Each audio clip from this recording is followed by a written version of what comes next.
The phone rang shrilly, shattering the peaceful silence of the night. I fumbled for it, squinting at the bright screen. Unknown number. With a groan, I swiped to accept the call. "Hello?" I mumbled, rubbing the sleep from my eyes. "Jules! Oh, thank God you picked up." The familiar voice of my sister-in-law, Marla, crackled through the line, thick with panic. I sat upright, instantly alert. "Marla? What's wrong? Is everything okay?" No, it's not," she cried, words tumbling out in a frantic rush. "Listen to me, Jules. You need to take this seriously. Evan's been with you for the past 3 weeks. My brow furrowed in confusion. "What? Evan's not here. What are you talking about?" "He is. Check your messages." Marla insisted, her voice rising. "I told you weeks ago that he'd be staying with you for a while. This isn't a joke." I scrambled out of bed, clutching the phone tightly. "Slow down, Marla. I haven't received any messages about Evan staying with me." There was a momentary silence, punctuated by Marla's shaky breaths. "Oh God, I messed up. I really messed up this time." A tendril of dread snaked through me. "Marla, where's Evan? Is he okay?" I don't know," she whimpered. "I haven't seen him in weeks. I thought he was with you." My heart pounded as realization set in. Marla was reckless, prone to impulsive decisions, but this was a new level of carelessness. I took a deep breath, trying to stay calm for both our sakes. "All right, listen carefully," I said, my voice firm. "I'm coming over right now. We'll figure this out together, okay?" Marla sniffled, the line crackling. Okay. Just hurry, please." I quickly threw on some clothes, grabbed my keys, and rushed out into the night. As I drove, my mind raced with 1,000 terrifying scenarios. Where could Evan be? Was he safe? And why would Marla lie about him staying with me? The questions swirled endlessly, fueling my growing sense of dread. But one thing was certain. I had to find my nephew and get to the bottom of this, no matter what it took. I pulled up to Marla's house, tires crunching on the gravel driveway.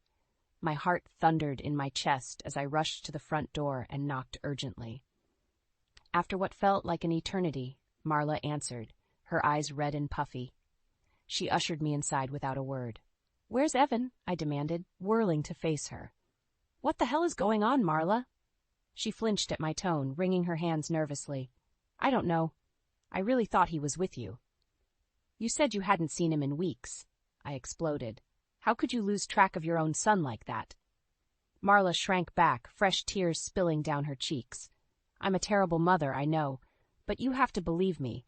I didn't mean for any of this to happen." Before I could respond, the doorbell rang, making us both jump. Marla shot me a wary glance before hurrying to answer it. My breath caught in my throat when I saw who was standing on the porch, a disheveled Evan, clutching a small backpack to his chest. "Evan!" I gasped, pulling him into a fierce hug. "Where have you been? We were so worried." He mumbled something incoherent, gaze fixed on the floor. Marla hovered nearby, seemingly frozen in shock. "Come inside, honey," I said gently, guiding him towards the living room. "Can you tell us what happened?" Evan sank onto the couch, still refusing to meet our eyes. "Mom said I was going to stay with you for a while," he mumbled. "She told me at the last minute and shoved some clothes into a bag." My eyes narrowed as I looked at Marla, who had the decency to appear ashamed. "She just dropped you off without telling me?" I asked Evan, struggling to keep my anger in check. He finally looked up at me, eyes glistening with hurt. I knocked for ages, but no one answered. I didn't know what to do, so I just waited. A lump formed in my throat as the weight of Marla's negligence hit me. My own nephew, left abandoned on my doorstep by his reckless mother. "Oh, Evan." I pulled him into another hug, shooting Marla a venomous glare over his shoulder. "I'm so sorry you had to go through that. But you're safe now, I promise." As I comforted the distraught teenager, rage simmered within me. Marla had crossed a line, putting her child in potential danger with her selfish actions. In that moment, I vowed to do whatever it took to protect Evan from further harm, even if it meant going against my own brother's wife. A few days had passed since Evan's unexpected arrival, and the initial shock had begun to wear off. He had settled into the spare room at my place, seeming more relaxed with each passing day. Still, I couldn't shake the nagging sense that there was more to Marla's story. A sharp knock at the door pulled me from my thoughts. I frowned, not expecting any visitors, and made my way to the entryway. Peering through the peephole, I was surprised to see Marla's next-door neighbor, Mrs. Wilkins, shifting nervously on my doorstep. Mrs. Wilkins? I greeted, cracking the door open. Is everything all right? The older woman offered me a strained smile. Hello, Jules. I'm sorry to bother you, but may I come in for a moment? It's about Marla. My eyebrows shot up, and I swung the door open wider. Of course, please. Mrs. Wilkins stepped inside, wringing her hands anxiously. I've been meaning to talk to you for a while now, she began, voice lowered. I'm terribly worried about Evan. My heart skipped a beat. What do you mean? What's going on? She hesitated, glancing around furtively before continuing. I've noticed some strange behavior from Marla over the past few months. She's been leaving the house at all hours, sometimes not returning until dawn. I felt a chill run down my spine. You're saying she's been going out all night and leaving Evan alone? Mrs. Wilkins nodded grimly. And that's not all. I've seen strange men coming and going from the house when Ray isn't home. The pieces began to click into place, and a wave of nausea washed over me. Could Marla really be so reckless, so utterly neglectful of her own child? Have you spoken to Ray about this? I asked, struggling to keep my voice steady. The older woman shook her head. I didn't want to overstep or make accusations without proof, but I just couldn't stay silent any longer, not after what happened with Evan ending up here. I closed my eyes briefly, feeling a fresh surge of anger towards my sister-in-law. How could she put her selfish desires above the well-being of her own flesh and blood? Thank you for telling me, Mrs. Wilkins, I said finally, meeting her concerned gaze. I promise I'll get to the bottom of this. As the neighbor left, a newfound determination settled over me. Marla's actions were unforgivable, and I wouldn't rest until Evan was safe, no matter what it took. The revelations from Mrs. Wilkins weighed heavily on my mind as I dialed Ray's number. He picked up after a few rings, his voice tinged with concern. Jules, is everything okay? I took a deep breath, steeling myself for the difficult conversation ahead. Ray, we need to talk. It's about Marla and Evan. There was a pause on the other end. What's going on? Did something happen? I had a visitor today, I began, carefully choosing my words. Mrs. Wilkins came by with some troubling information. I proceeded to relay the neighbor's account of Marla's late-night escapades and the revolving door of strange men. As I spoke, Ray's silence was deafening, punctuated only by his shallow breaths. Finally, he let out a shaky exhale. Marla's been cheating on me? The pain in his voice was palpable, and I felt a pang of sympathy for my brother. That's not even the worst part, Ray. She's been leaving Evan home alone for hours, sometimes all night. A strangled sound escaped his lips, and I could practically envision him running his hands through his hair, a nervous habit he'd had since childhood. How could she? Our own son. I know, I said softly. It's unforgivable, but we can't let her get away with this. There was a long pause, and for a moment I wondered if the call had dropped. But then Ray spoke again, his voice laced with a newfound resolve. You're right. Enough is enough. We need to gather evidence, build a case against her. I nodded, even though he couldn't see me. I was thinking the same thing. We have to protect Evan, no matter what it takes. We spent the next hour strategizing, mapping out a plan to catch Marla in the act. Ray would install hidden cameras around the house, gathering undeniable proof of her infidelity and neglect. Once we had enough evidence, we would confront her and, if necessary, take legal action to ensure Evan's safety. As I hung up the phone, a familiar determination coursed through me. Marla's days of reckless abandon were numbered. She had messed with the wrong family, and now she would face the consequences of her actions. With Ray by my side, I was ready to do whatever it took to bring her downfall, all for the sake of protecting my nephew. Over the next few days, Ray and I put our plan into motion. He had installed hidden cameras throughout the house, strategically placed to capture any incriminating behavior from Marla.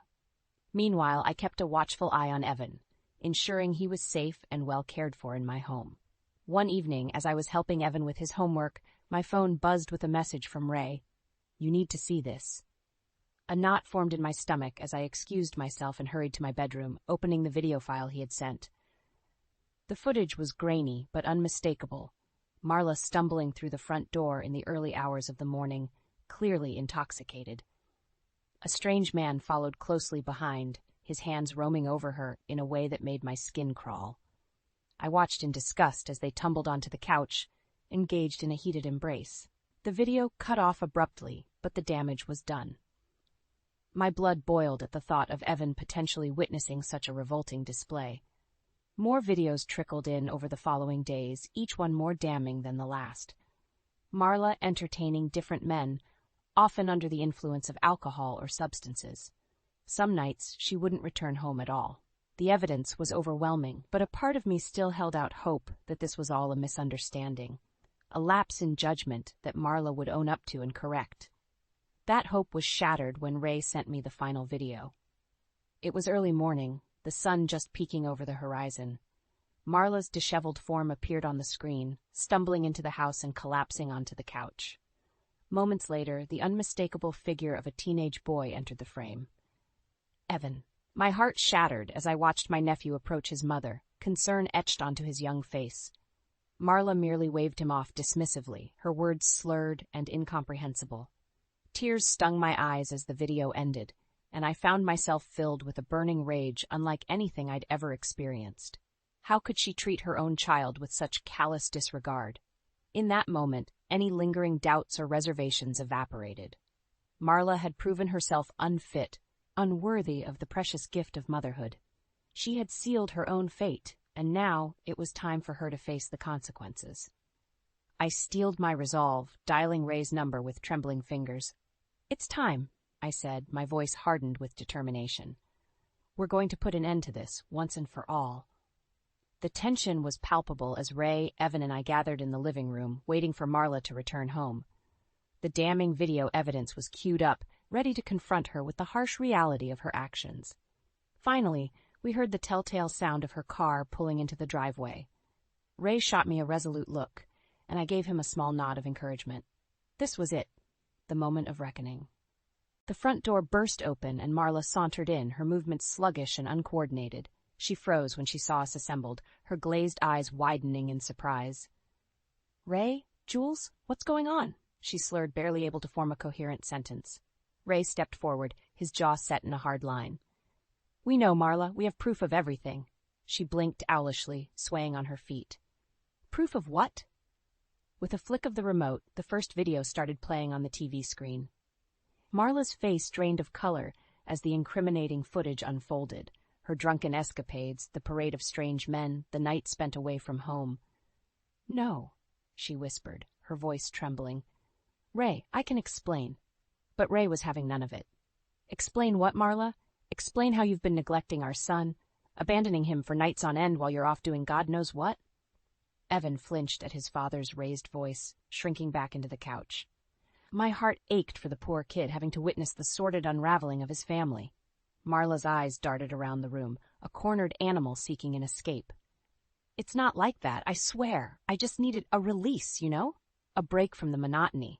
I felt bile rise in my throat at her pathetic justification. How could she be so callous, so utterly devoid of maternal instinct? "A break?" Ray spat, his voice dripping with disgust. "At the expense of our child's well-being? You're a disgrace, Marla." Tears streamed down her face as the gravity of the situation finally seemed to hit her. "Please, Ray, don't do this. I'll change, I promise." But it was too little, too late. Ray's mind was made up, his expression hardened with steely determination. "No more lies, no more excuses," he said, his voice low and unwavering. "I'm filing for divorce, and I'll be seeking full custody of Evan." Marla's anguished wails filled the room, but they fell on deaf ears. She had made her choices, and now she would have to face the consequences. As I watched Ray usher a shell-shocked Evan out of the house, I felt a strange sense of resolution wash over me. The path ahead wouldn't be easy, but at least now there was hope. Hope for a better future, free from Marla's toxic influence. The fallout from the confrontation was swift and merciless. Within days, Ray had filed for divorce, citing irreconcilable differences and Marla's blatant infidelity and neglect. The ironclad evidence we had gathered left her with little recourse but to comply. As the legal proceedings unfolded, Marla's carefully constructed facade crumbled around her. Word of her sordid escapades spread like wildfire through our close-knit community, and she found herself ostracized by friends and acquaintances alike. I'll never forget the look on her face as she arrived at the courthouse for the first hearing. Pale, haggard, a mere shadow of her former self. Gone was the confident, carefree woman I had once known, replaced by a broken shell consumed by the weight of her own transgressions. The judge, a stern-faced woman with little patience for Marla's excuses, made it clear from the outset that the evidence was damning. Ray's steady income and my own willingness to provide a stable home environment for Evan worked heavily in our favor. Mrs. Turner, your actions demonstrate a flagrant disregard for the well-being of your minor child, the judge stated, her voice ringing with authority. Based on the evidence presented, it is abundantly clear that you are unfit to retain sole custody. Marla's anguished sobs echoed through the courtroom as the judge rendered her decision. Ray would be granted full custody of Evan, with Marla permitted only supervised visitation rights. As for the financial ramifications, the judge showed no leniency.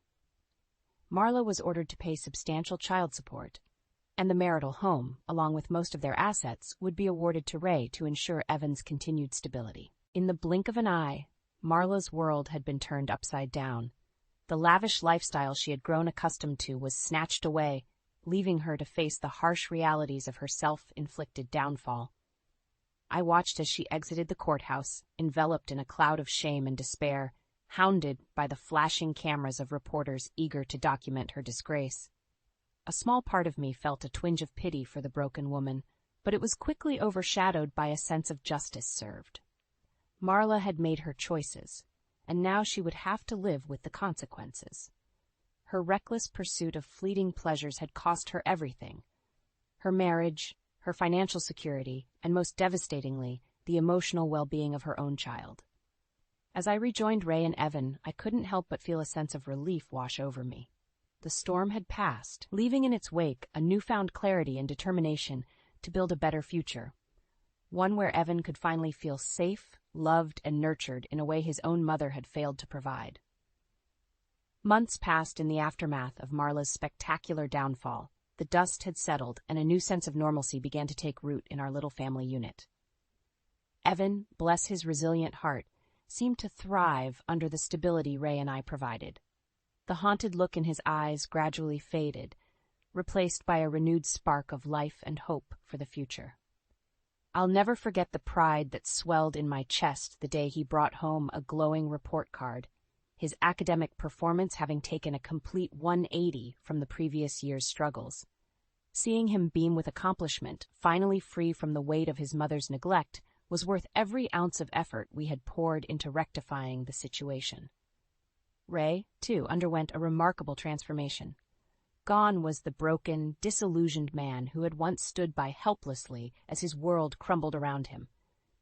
In his place stood a devoted father, determined to make up for lost time and provide the unwavering love and support Evan had been so sorely lacking.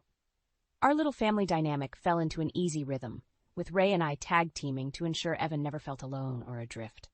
I relished my role as the cool, fun-loving aunt, introducing him to new experiences and indulging his artistic passions, while Ray provided the steady, reassuring presence of a doting father. Of course, not every day was sunshine and rainbows. Evan still grappled with the emotional scars left by Marla's betrayal, and there were moments when the pain became too much, manifesting in bouts of withdrawn silence or explosive outbursts. But we weathered those storms together, offering a united front of unconditional love and understanding. Slowly but surely, Evan began to heal, his once fragile spirit fortifying with each passing day. As for Marla, well, her existence had become little more than a distant echo, a cautionary tale of the depths to which selfishness and depravity could drag a person. The few times she exercised her court-mandated visitation rights, the encounters were strained and stilted, devoid of any genuine maternal connection. I couldn't help but feel a twinge of pity for the broken woman she had become, a mere shadow of her former self, cast adrift in a sea of her own making. Her once vibrant beauty had been worn away by the harsh realities of her new life, her eyes haunted by the weight of her mistakes. But those moments of fleeting sympathy were quickly overshadowed by the overwhelming sense of relief and gratitude that Evan had been spared from her toxic influence. He was safe, loved, and finally able to flourish, and that was all that truly mattered. As I watched him laugh and joke with Ray over dinner one evening, my heart swelled with a newfound sense of purpose. This, protecting and nurturing the ones we loved, was what family was all about, and I vowed in that moment to never take such a sacred bond for granted again.